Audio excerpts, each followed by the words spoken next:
국민의힘의 당권 레이스 본격적으로 시작됐습니다. 어제 국회 소통관에서는 나경원, 한동훈, 원희룡 3명의 주자가 1시간 간격으로 릴레이 출마 선언을 했죠. 4파전으로 치러지는 국민의힘 당대표 선거. 네 후보 가운데 지난주 출마 선언을 한 윤상현 의원은 금요일에 만났고요. 오늘은 나경원 후보, 나경원 의원을 직접 만나보겠습니다. 나 의원님 어서 오십시오. 네, 안녕하세요. 어제 소통관 분위기는 뭐 대선 경선장을 방불케 하더라고요. 예. 지지자들이 상당히 많이 모였고 네, 그것도 네. 1시간 간격으로 공교롭게도 1시간 간격으로. 예, 뭐 어떻게 보면 오늘 내일이 후보 등록일이니까 내일이 예. 어제가 마지막 뭐 출마 선언을 할 수 있는 날이었고요. 음. 그러다 보니까 좀 북적북적했습니다. 또 각 후보의 지지자들도 또 이렇게 뭐 계속 뒤엉키기도 하고 그래서 아 예, 그렇죠. 예, 그렇죠. 복잡했습니다. 예. 끝까지 고심이 깊으셨던 걸로 네, 알아요. 예. 근데 결정적으로 나가겠다라고 생각한 계기, 그리고 끝까지 고민했던 부분은 뭔가 궁금합니다. 저 사실은 이 당이 정말 어려운데요. 이 당이 어려운데 저는 이번에 출마하려면 어 저 자신의 꿈을 내려놓아야 된다고 생각을 했기 때문에 그거 끝까지 고민했습니다. 다른 음. 말씀이 아니라 사실 우리가 뭐 2년 사이에도 뭐 당의 대표 비대위원장에서 6 명이 바뀌었습니다. 음. 이번에 당대표 선거로 선출된 당 대표는 지금 이렇게 정말 무기력한 당을 바꾸고 쇄신하고 개혁하려면 그래도 자기 사심을 내려놓고 음. 좀 한 2 년의 임기를 채우면서 이 당을 변화시켜야 된다고 생각을 하는데요. 자기가 '다음 내가 대선을 나가야 되겠다.' 이런 생각이 있으면 아무래도 이 자기 사람으로 줄 세우고 자기 사람으로 당 조직을 바꾸는 데 연연하게 됩니다, 어. 아무리 그래도. 그래서 제가 사실은 뭐 정치인이 자기 꿈이 없는 사람이 어디 있겠습니까? 2027년 대선에 대한 여러 가지 고민과 같이 병행을 했고요. 음. 제가 그때 뭐 대선 주자가 되는 것도 중요하겠지만 지금 이 정말 무기력한 이 당을 음. 다시 생명력을 넣어서 살리지 않으면 뭐 대선이고 뭐고 없다. 그리고 음. 당도 살려야 되지만 이 윤 정부가 성공하지 못하면 저희가 미래가 없다고 생각을 합니다. 특히 이 정부 성공 문제는 국민들의 삶과 직결되는 것이거든요. 음.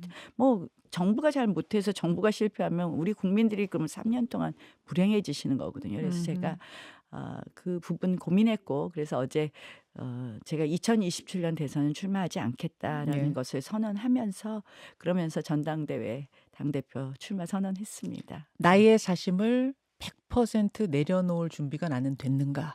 이 네. 부분에 대한 고민. 그럴 수 있겠다라는 결론을 내렸을 때 네. 출마를 결심했다, 그런 말씀. 네. 안 그래도 어제 그 하신 말씀 중에 그 부분이 가장 좀 다른 후보들과 달랐고 인상적이었어요. 2027년 대선 불출마 선언. 그러자 바로 뒤이어서 기자회견을 한 한동훈 후보한테 그 질문이 갔습니다. 기자들이 질문했어요. 그러자 네. 한동훈 후보가 뭐라고 했냐면, "나 의원님 꿈을 크게 가지십시오. 나 의원이 당대표가 돼서 1년간 너무 잘해서 나경원이어야 대선 이긴다."라는 이런 여론이 형성되면 나는, 그러니까 한동훈 위원장은 "무조건 나 의원님한테 대선 나가셔라." 그럴 거래요. 어떻게 들으셨습니까? 뭐 본인들이 아마 거기에 대해서 답하시기 어려우니까 그렇게 답하신 것 같은데요. 뭐 아. 인제 사실은 뭐 저 한동훈 위원장이나 원희룡 전 장관이나 이번 당대표를 디딤돌로 생각한다 많은 분들이 비판하고 있는 거니까 대선의 디딤돌. 예. 그 말씀하신 것 같습니다. 뭐 맞습니다. 늘 꿈을 크게 갖고 있습니다. 그것이 어떻게 보면 정치인을 정진하게 하고 더 국민들께 가까이 가게 하는 그런 힘이라고 생각을 합니다. 음. 뭐 저 나경원도 늘 꿈은 크게 갖고 있지만 이번에는 당을 살리는 게 먼저라고 생각을 했고 여기서 저까지 사심을 갖고 하면요. 정말 이 당이 산으로 갈 것 같더라고요. 그래서 어. 저한테는 그 시간이 굉장히 필요했습니다. 어허. 예. 그래서 사실 어제 불출마하고 났더니 뭐 난리가 났어요. 저희 지지자들이 아니 어. 불출마 건의한 비서관은 자르세요. 보좌관은 자르세요. 뭐 이런 지지자들이 왜 벌써 3년 남았는데 벌써 꿈을 어, 포기하느냐. 이러면서 그럼에도 불구하고 이번에는 이번 당대표는 그 부분을 내려놓고 가는 게 낫겠다. 내려놓지 않으면 큰 혼란이 옵니다. 혼란이 와요. 왜냐하면 저희가 지금 당대표 주자들이 굉장히 많이 있으세요. 예. 사실 민주당의 불행은 지금 이재명 당대표만 대선 주자로 보인다는 것이거든요. 이 더 많은 당대표 주자들이 나와서 공정하게 이 대선판을 벌일 수 있는 그 룰, 그런 장을 만드는 것. 그래서 그들을 반짝반짝 빛나게 하는 것이 지금 당대표의 책무입니다. 아까 당의 대선 주자들이 나와서 빛나게 하는 네, 게. 그래서 뭐 당 밖에 있는 홍준표 시장, 오세훈 시장부터 시작해서 이철우 지사까지 저희 당에 정말 앞으로 대선 주자 될 수 있는 사람들에게 많은 기회를 드려야지 저희 당이 풍성해진다고 생각을 하거든요. 너무 지금 민주당은 지금 걱정하는 게 일당 독재 체제로 자꾸 가잖아요. 아버님인지 어머님인지도 나오고 아버지인지 어머니인지 나오고 그래서 저는 이번에는 정말 제 40 내려놓는데 저도 시간이 좀 걸렸습니다. 그 네. 대선 주자들을 빛나게 담아주는 그릇이 돼야 하는데 네. 본인이 그 안에 들어가 버리려고 하는 사람이 어떻게 그릇이 될 수 있겠냐 뭐 그런 말씀이신 것 네. 같아요. 알겠습니다. 이번 당대표는 용산과의 관계를 어떻게 설정하느냐가 굉장히 중요한 부분이 됐어요. 원희룡 후보는 어제 신뢰를 바탕으로 레드팀을 만들겠다 하셨고 한동훈 후보는 당정을 수평 관계로 쇄신하겠다 했습니다.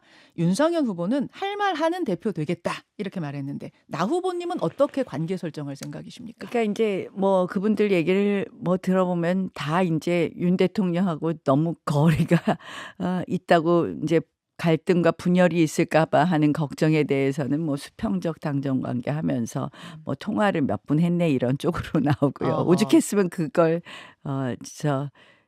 언론에 알리겠습니까? 통화한 얘기를. 또 누구는 또 만나고 왔다. 나는 만나고 왔는데 예, 막 예. 하면서 이 윤심을 팔을 팔고 이러지 아니 않았습니까? 잠깐만 여기서 잠깐 네. 셀게요. 나 의원님은 전화 통화하셨어요? 혹은 만나셨어요? 아니면 뭐 아무 얘기가 없으셨어요? 저는 당대표를 출마하는 사람은 대통령과 이 부분에 대한 소통을 하는 건 기본이라고 생각을 합니다. 어. 그러나 대통령과의 소통에 관한 자세한 내용을 알리거나 방법을 알리거나 하는 것 자체가 결국 이 다 의도가 있는 거예요. 윤심팔이? 예, 윤심팔이를 하거나 아니면 나 너무 이 갈등 아니야라는 걸 무마해야 되거나 이게 다 문제가 있다. 저는 당정 동행이라는 말을 썼습니다. 원희룡 전 장관은 이 당정 일체를 사실 들고 나왔죠. 그건 뭐냐? 이미 실패했다는 거를 우리가 목도하지 않았습니까? 총선. 예. 아니 총선 전에 총선 그 전. 전에 지도부가 당정 일체를 주장했잖아요. 예. 그다음에 이제 총선 때는 당정 갈등과 분열이 극에 달했죠. 예. 저희가 얼마나 뭐 밖에 드러난 거 이상이었습니다. 노심초사했습니다. 결국 하나로 역량이 모아지지 못하게 된 결정적 계기 중에 하나였습니다. 저는 당정 동행입니다. 한 가지 목표. 정부 성공 그것이 바로 국민 행복입니다. 그를 향해서 함께 가는 것. 그래서 늘 대통령과의 관계를 어떻게 할 거냐. 저는 당대표는요.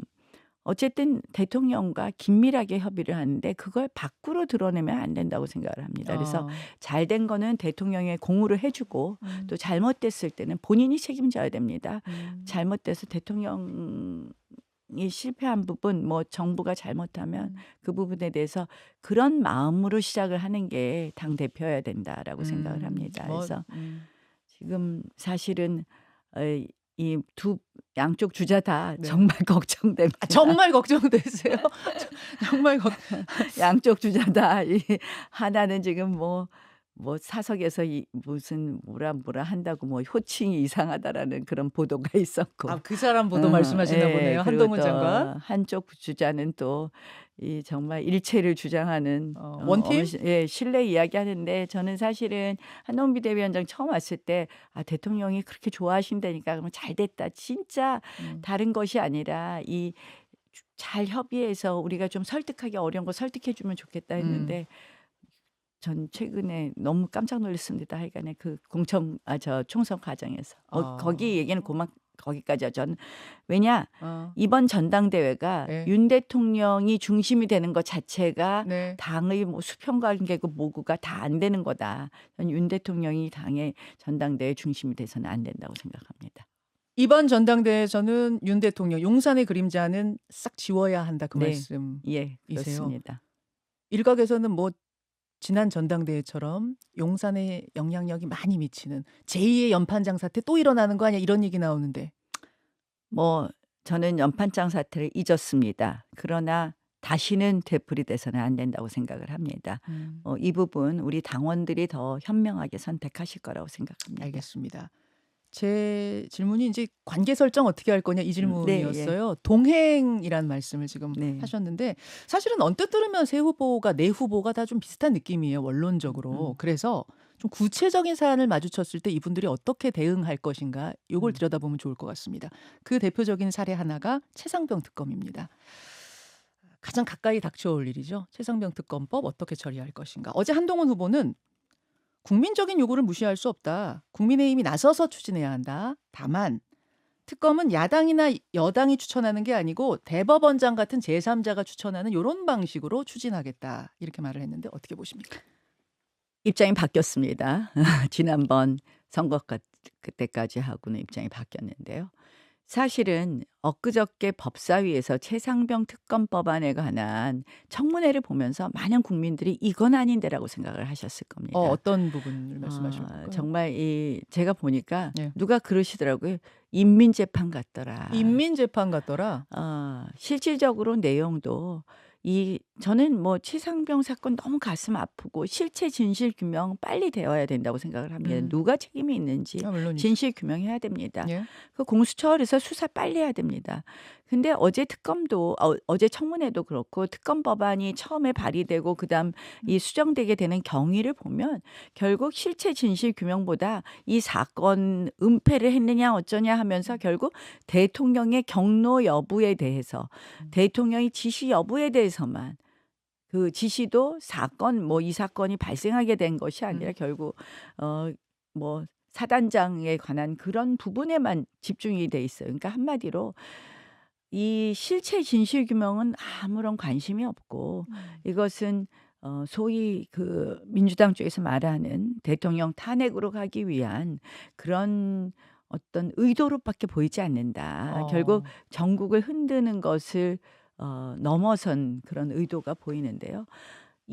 뭐 저는 엊그저께 청문회를 확연히 드러났다고 봅니다. 그런데 지금 이 국민 여론만을 갖다 이야기하면서 특검 얘기를 그렇게 입장을 바꿀 수 있느냐. 저는 원칙적으로 공수처 수사가 끝났는데 공수처 수사가 이상하다.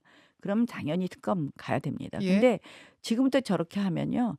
자, 그러면 한동훈 특검도 야당이 발의했는데 여론조사 높으면 그럼 특검 하시겠습니까? 묻고 싶습니다. 정말. 네. 한동훈 특검도 발의가 됐는데 그럼 조사 돌려봐서 국민들이 하자라고 하면은 한동훈 전 위원장이 대표됐을 때 그거 받으실 거냐? 거기에 정말 답하셔라. 그렇게 묻고 싶습니다. 제가 드리고 싶은 말씀은 예. 정말 이거는 나이브한 생각이고 순진한 생각이라는 거예요. 그래서 제가 예. 이 정치 역시 좀 오래 하셔야 된다는 생각이 드는 게요. 아니 이거 받고 나면요. 예. 그다음 또 이제 이거 받아라 저거 받아라 계속 할 겁니다. 그러면 특검 전국으로 계속 굴러가고요. 그러면 우리가 지금 진짜 해야 될 민생은 온데간데 없어요. 제가 오늘도 아침에 이렇게 오면서 라디오에 저 뉴스 보면서 청년 구직 단념자가 작년보다 몇만 명이 늘어났다 그러죠. 전 너무 가슴이 아프더라고요. 이런 부분은 과연 어떻게 해결해야 될 거냐부터 시작해서 저희가 할 일이 너무 많아요 지금. 뭐 또 민생뿐만 아니라 지금 북한과 러시아가 예. 밀착하는 관계에 대해서 우리의 안보 문제는 어떻게 가야 될 것이냐에 대해서도 고민해야 되고 지금 그러한 모든 문제를 여야가 머리 맞대서 해야 되는 문제들이거든요. 근데 특검만 하고 있게 생겼습니다. 특검은 특검대로 하고 민생은 민생대로 하고 투트랙 이런 건 안 됩니까? 투트랙 하면 좋겠지만 국회가 온통 특검으로 빠지겠죠. 특검 이게 무슨 우리가 특검 또 우리 특검 안 내면 민주당 당장 그러잖아요. 자기네 특검 받아라. 그럼 이거 받을까 저거 받을까 이거 논의 특검 논의로 끊임없이 굴러갑니다. 그래서 저는 지금 여기에 대해서 우리가 해야 될 거는 최근에 네. 훈련병이 또다시 가슴 아픈 일을 당했습니다. 예예. 우리 군이 중에. 어떻게 이렇게 됐느냐. 음. 정말 군대에 아들을 보내본 엄마로서 음. 정말 저도 그때 사실 우리 아이가 코로나를 가자마자 엄청 된통 걸렸어요. 그때였어요? 아드님 엄청 갔을 때?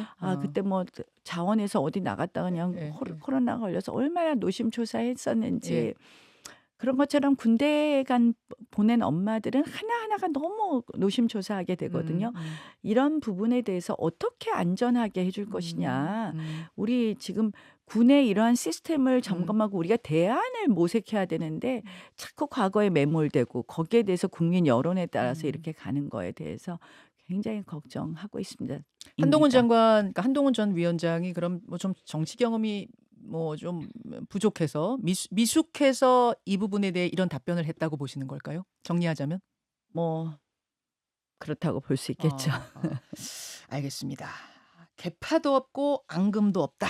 줄 세우는 정치, 줄 서는 정치 이런 건 내 사전에 존재하지 않는다. 어제 그 부분을 강조하셨고 뭐 늘 그 부분을 강조해 오셨는데 어 이런 얘기가 있었어요.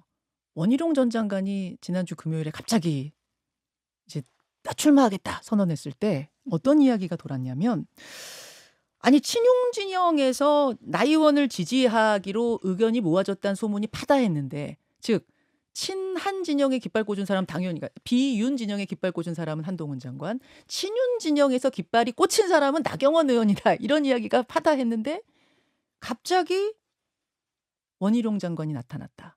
이거는 나 의원님이 계속해서 "난 어느 계파 후보 아니다. 난 줄 서지 않는다." 이런 이야기를 하다 보니까 나 의원을 믿지 못한 용산이 원 장관을 픽한 거 아니겠어? 뭐 이런 이야기가 파다해서 들으셨을 겁니다. 이 해석 어떻게 보세요? 뭐 저는 그때 친윤 비윤이 아니라 그때 친윤 반윤 뭐 이런 구도가 아니라 예. 이 친한 반한 구도 같은 그런 구도 비슷하게 만들었었던 거 아닌가 이런 생각을 해요. 아하. 그런 소문이 났다면 친윤이 아니라 음. 이 반한 중에서는 이쪽을 해야 된다 뭐 반한 이렇게 했는데 중의 대표 주자. 뭐 근데 저는 또 반한은 아닙니다. 왜 한동훈 위원장 앞으로 대선 후보로 또 저희가 또 정말 이렇게 잘 만들어가고 그런 예. 역량 또 그런 경험 저는 있어 예. 한동훈 위원장 지난번에 예. 왜 비례대표라든지 또는 서울에 아주 음. 당연히 당선되는 데를 음. 본인 지역으로 해서 전국 유세도 하면서 하지. 저는 딱 안 나간다 그럴 때 그것도 참 아직 정치를 몰라서 그러시는구나 하는 불출마 선언했을 때? 생각을 했었는데요. 사실은 뭐 이런저런 소문이 있는데요. 예. 저는 그냥 제 갈 길을 가려 합니다. 저는 늘 제가 뭐 언제 개파덕 본 적도 없고요. 그래서 늘 공천 때마다 고생 엄청 했습니다. 뭐 비례대표 17대로 들어와서 제가 국회의원 배지 단 지는 20년 됐고 네. 당에 온 지는 22년 됐는데요. 네, 네. 17대 비례대표 와서 18대는 친이들이 공천하는데 저한테 공천 못 준다고 소리 질렀던 거 아직도 기억나고요. 19대 때는 친박들이 공천하는데 아예 공천을 안 줬었고요.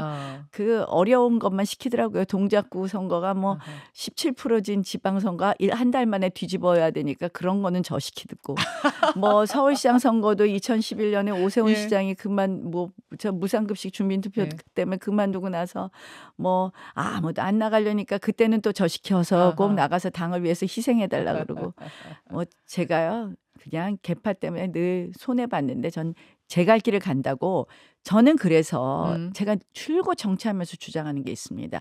여야 동시 오픈 프라이머리를 해야 된다 공천은. 그래야지 민주당도요 일당 독재 체제가 안 되고요. 우리 당도 이 개파 논쟁에서 없어집니다. 알겠습니다. 그래서 그 네. 소신하에 개파에 난 줄 서지 않는다라고 이야기를 했는데 네. 뭐 이제 이런저런 소문이 났어요. 네.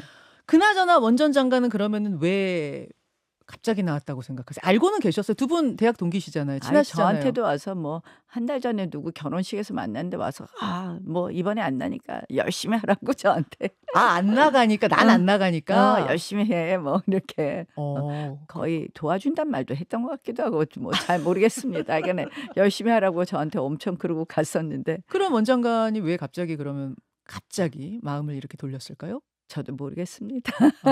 용산에 갔다 와서 용산에 시그널 받은 거 아니냐 이런 뭐 합리적 추론들이 나오는데.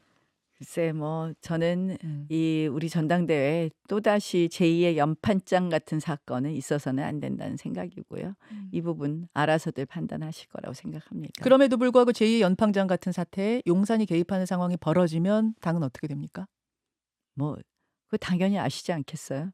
어 저는 폭망입니까?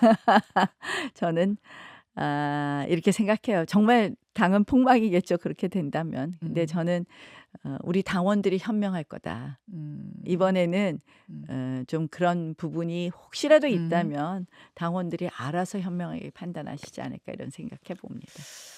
금요일에 영남을 내려가셨어요. 홍준표 시장도 만나고 이철우 지사도 만나고 왜 영남 내려가실 생각을 어떻게 하셨을까요? 저희 사실 우리 당을 지켜온 음. 지역적 뿌리는 역시 영남입니다. 음. 영남에서 굉장히 전폭적인 지원을 해 주셨고 또 우리가 흔히 보수의 심장이라는 표현을 쓰죠. 음. 그렇기 때문에 또 당심도 듣고 민심도 듣기 위해서 보수 지역에 저희를 많이 지원해 주셨는데 사실은 그렇게 해 드리는 것도 없어요. 저희가 뭐 보면 예산을 뭐 특별히 TK 지역에 더 해 드리는 것도 없어서 항상 아. 불만들이 많으신데요. 예 예. 그래서 또 먼저 그 지역의 음. 당심과 민심을 음. 듣는 것이 맞고 또 그 지역에 먼저 한번 소통하는 것이 음. 어떻게 보면 우리 보수 지역에 대한 어떻게 도리? 뭐 이렇게 생각해서 가 봤습니다. 한 당원의 40%가 하긴 영남 예 분들이시죠. 그렇습니다. 현장 가서 민심 느껴보니까 어떻던가요? 당대표에 대한 민심은? 나경원 의원에 대한 뭐 뭐 호감도는 어떻던가요? 그러니까 제가 뭐 그걸 이야기하기는 좀 그렇고요. 음. 그러니까 "당 좀 살려 당 달라."라는 살려달라. 말씀들 많이 하셨습니다. 그러니까 음. 제가 뭐 모두에 말씀드렸지만 '당이 너무 무기력하다.' 이런 생각들 많이 하고 음. 계셨고요. 그래서 좀 더 정말 그 당을 살려 달라는 그런 욕구. 그래서 제가 이번에 결심한 것 중에 하나도 제가 2019 년에 원내대표 하면서 그때 우리가 탄핵 이후에 완전히 야당이 괴멸된 상태였는데 그때도 정말 야당이 무기력했죠. 그때 우리가 뭐 제가 문재인 대통령, 김정은 수석 대변인 음. 언급도 했지만 음. 그것부터 시작해서 패스트 트랙 조국 전 장관의 부도덕성 이런 거 알리면서 굉장히 이 당이 다시 좀 생명력을 가졌고 그것이 우리 정권을 다시 찾아오는 데 기반이 됐다고 생각하거든요. 음. 그래서 그런 부분을 좀 그때하고는 다르죠. 여당 당대표니까. 음. 그래서 좀 어떻게 하면 당의 생명력을 불어넣을 수 있느냐에 음. 대해서 좀 역할을 해야 되겠다는 생각을 했고요. 그나저나 재밌는 거는 네. 우리 홍준표 시장과 이철우 지사님의 뭐라고 반응이었습니다. 하셨어요 그분들? 뭐 이 녹취가 안 나왔나요? 저희 이게 뭐 나온 것도 있고 안 나온 것도 일부 있고. 예. 기사가 나오기도 했는데 뭐 이 "당 오래 한 사람이 하는 게 정의다."라는 말까지 당을 오래 지킨 사람이 하는 게 어 정의다? 그러니까 뭐 말씀은 이젠 나 대표가 뭐 비공개에서 사실상 뭐 제가 여기까지 얘기하면 또 아니 그렇겠네요. 비공개가 궁금해요. 사실상 지지 선언을 하신 거나 마찬가지의 아. 발언들을 좀 하신 것 아닌가 이렇게 봅니다. 네 좀 비공개 자리에서? 비공개 자리뿐만 아니라 공개 워딩들도 좀 나왔는데요. 예. 이철우 지사도 '왜 선거 때만 되면 보따리 장사들이 많지?' 그러시면서 "나 당 의원이 하셔라. 이번엔 좀 책임져 달라." 이런 얘기가 나왔군요. 뭐 하여간에 그런 취지로 두 분 다 말씀을 해 주시고 격려해 주셨습니다. 예. 실질적으로 이 당대표 자리는 당을 오래 하고 안 사람들이 좀 해야 되지 않느냐 이런 음. 생각이고요. 음. 그만큼 저도 뭐 22년 당 한 번도 안 떠나고요. 아. 당이 어려울 때 쪼로록 나가고 싶은 심정들 있잖아요. 근데 아하. 당 지키면서 해왔던 그 경험 또 당에 대한 음. 애정을 당을 바꾸도록 노력하겠습니다. 저는 사실은 민주당도 그렇고 우리 당도 음. 그렇고 건강해져야 된다. 음음. 그래야지 국민들이 기쁘게 선택하는데 이거 할 수 없이 알겠습니다. 선택해 이거 안 되잖아요. 알겠습니다. 알겠습니다. 네. 한동훈 전 장관은 '1 차에서 끝내겠다.'라는 목표를 그 캠프는 삼고 있다고 해요. 어떻게 보세요?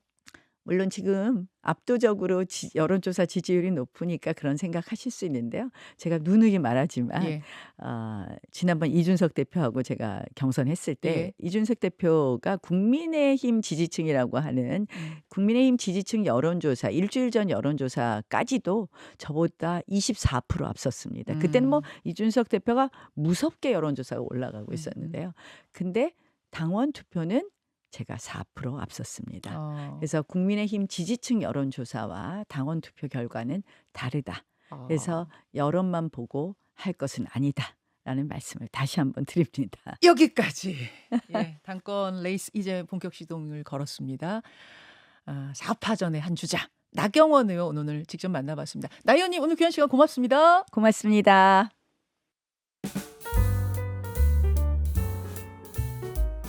김현정의 뉴스쇼는 시청자 여러분의 참여를 기다립니다. 구독과 좋아요, 댓글 잊지 않으셨죠? 알림 설정을 해두시면 평일 아침 7시 10분 실시간 라이브도 참여하실 수 있습니다.